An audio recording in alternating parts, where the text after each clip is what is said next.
The US, Russia, and China are battling for dominance to build and sell small modular reactors, SMRs, as per CNN. SMRs are smaller and less costly to build than traditional large-scale reactors. They are fast becoming the next great hope for a nuclear renaissance as the world looks towards cutting fossil fuels. The Biden administration and American companies are putting billions of dollars into SMRs in a bid for business and global influence.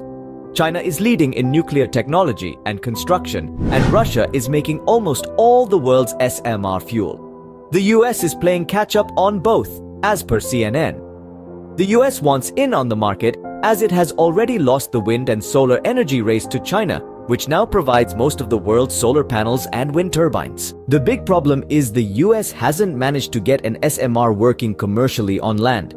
SMRs are potentially an enormous global market that could bring money and jobs to the US, which is trying to sell entire fleets of reactors to countries rather than the bespoke large-scale power plants that notoriously go over budget and way past the deadline.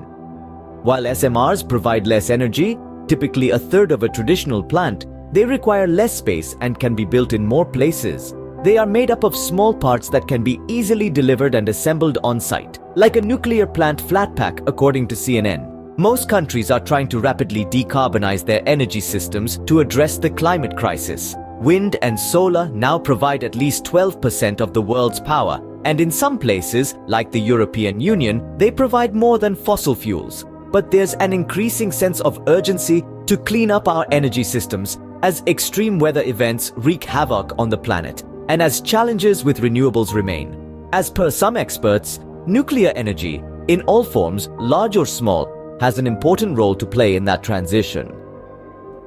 The International Energy Agency, which outlined what many experts say is the world's most realistic plan to decarbonize, sees a need to more than double nuclear energy by 2050.